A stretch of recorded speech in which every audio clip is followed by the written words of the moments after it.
So what we're going to do is create a DWF, which stands for Design Web Format. It's basically so you can send the files over the internet, and basically in a black and white. A DWF is just a graphic, kind of a graphic version of a PDF. It's a little bit different, but it's essentially the same thing. And it's a way to send the files to a client and for them to have less access to changing that file. Because what you don't want to happen is you have DWG files floating around that other people can change, because if it's your drawing and your name on it and your seals on it and other people are changing it, you have no control over that. So it's a bit of a control thing that you don't want other people changing your drawings without your knowledge. They shouldn't be changing them anyway, because that's illegal.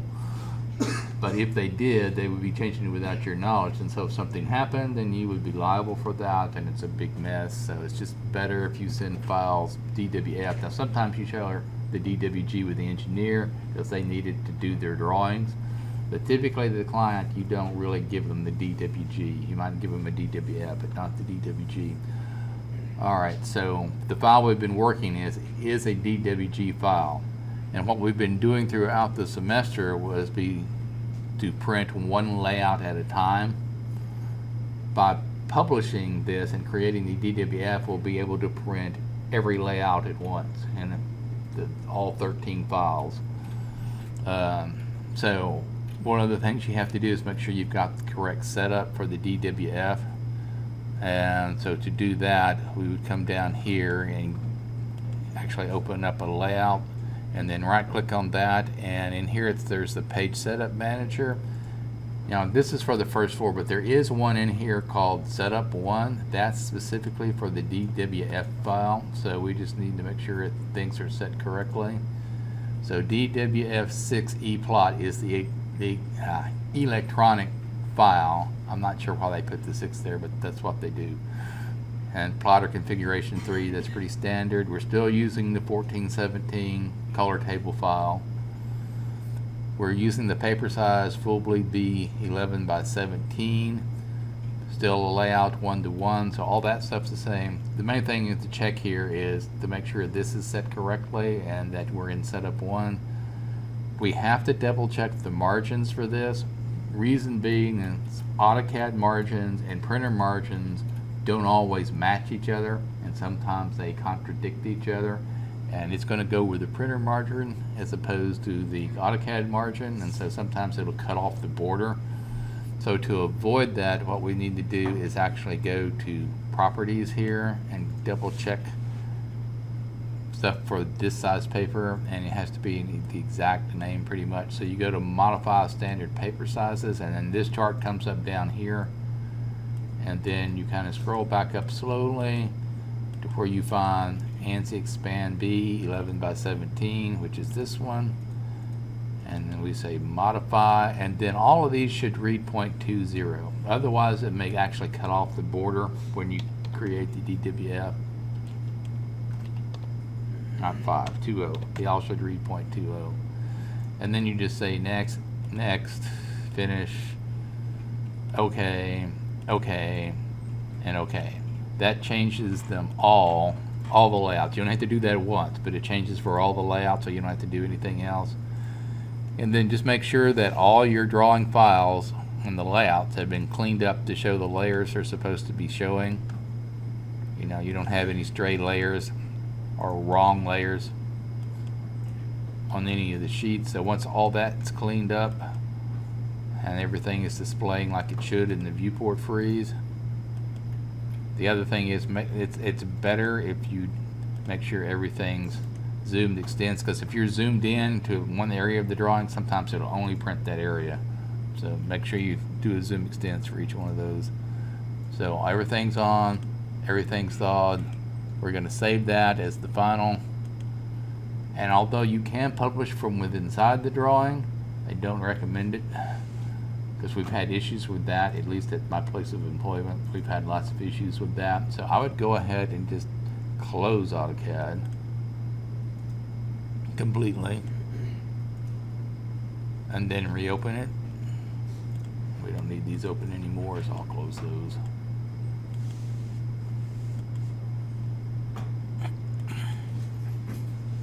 And instead of opening your DWG file, you want to open the template file.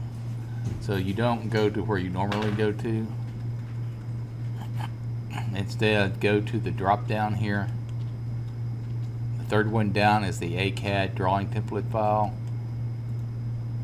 So it's just a blank template, but you don't do anything with it. You come up here to the red A and you go to publish, and then it brings up this dialog box. So sheet list, we don't have one. Publish to DWF. There will be different things here. Now sometimes this will come up and say plotter named and page setup. Be sure to change that to DWF. If this is checked, you don't need to have that on, so uncheck that.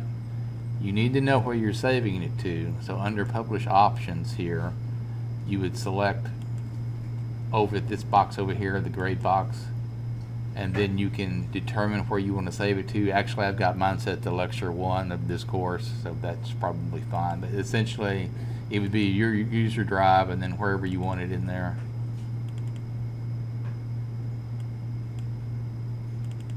All this does is it saves the DSD back to that specific area.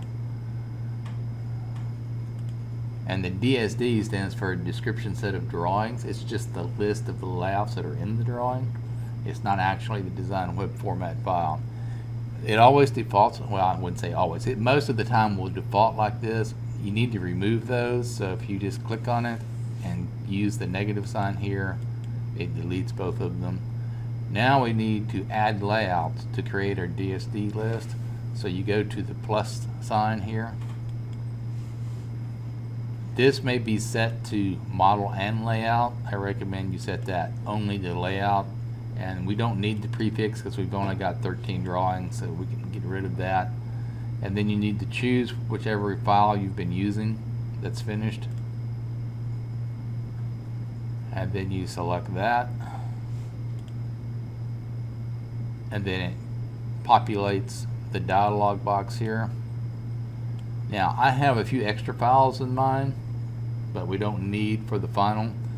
So what I'm going to do is like I did before, so I'm just going to remove those by using the negative sign.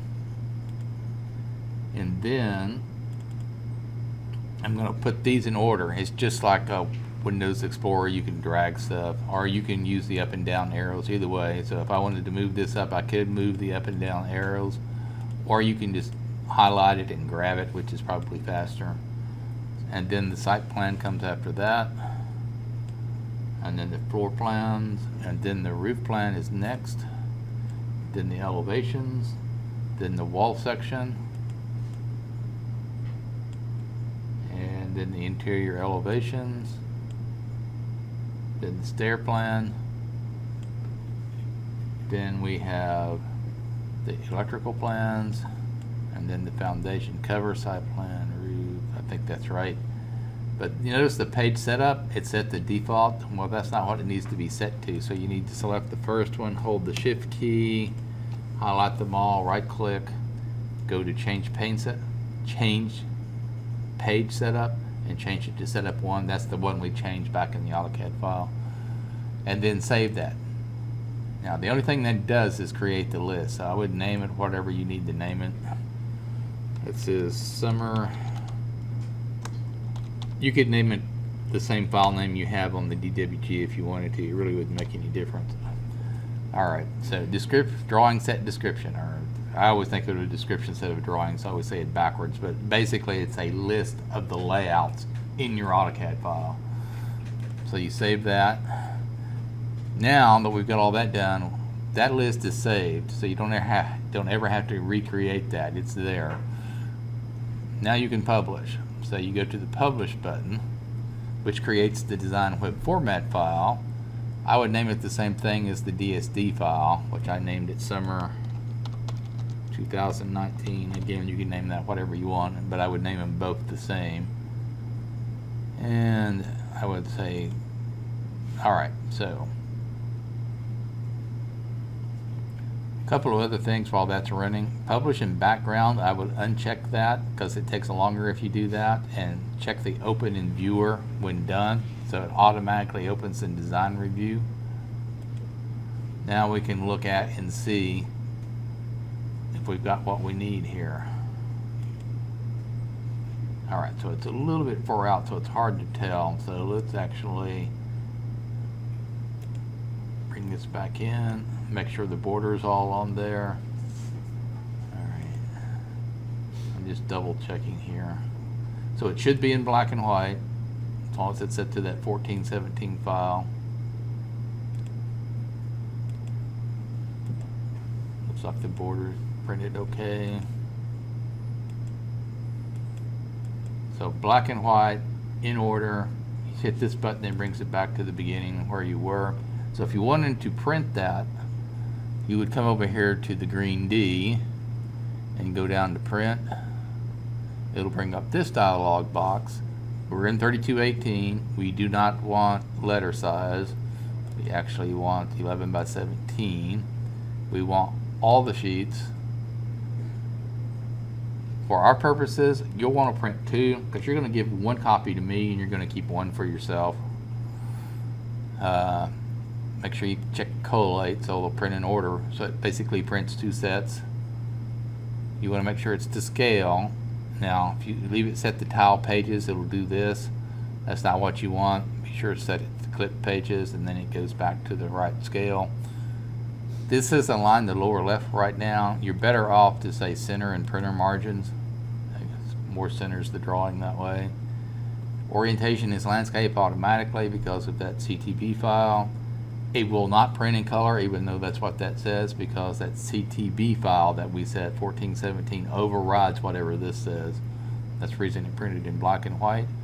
And then you would just click the OK button and it would print 2 sets all at once. So you don't have to individually print each sheet.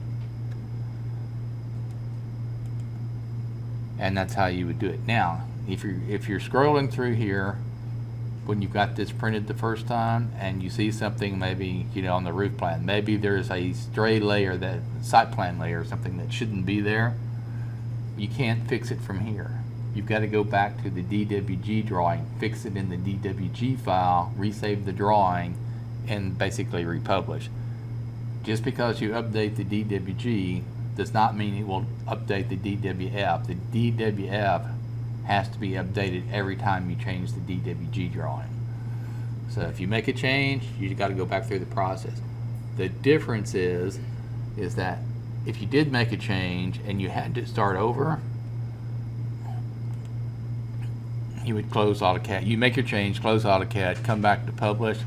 This time, instead of creating that list, you can come up to here, which is load sheet list, because you now have a DSD. You could just reload that list and then republish it. So you don't have to recreate that list every time.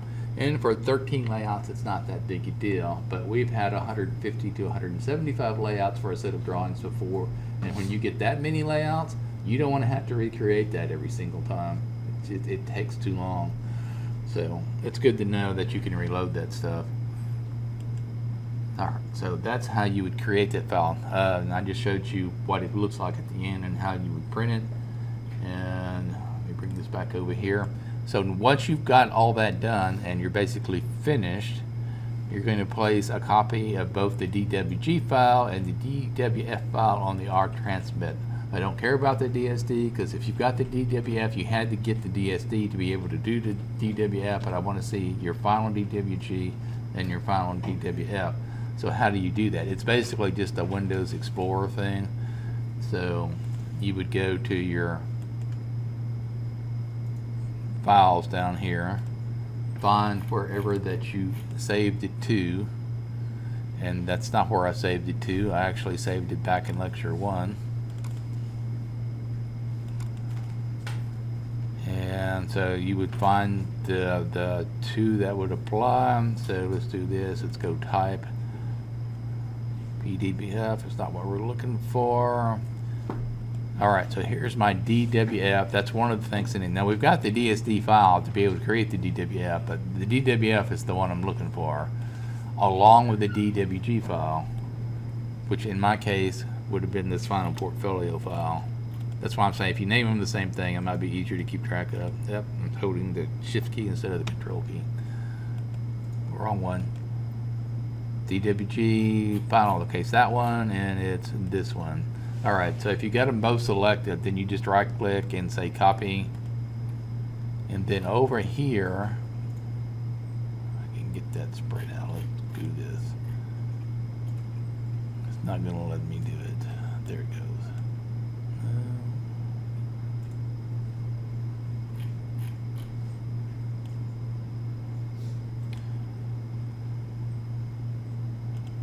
In the R transmit file will be a 1417 residential AutoCAD. Then you will find wherever you are in that list. She's not here, so I'll use her. Click on that, find yourself, right click, paste, and it will paste both of them in there. Then you hand me in the set you printed out for me, and you're done. So that's the very last thing you'll do.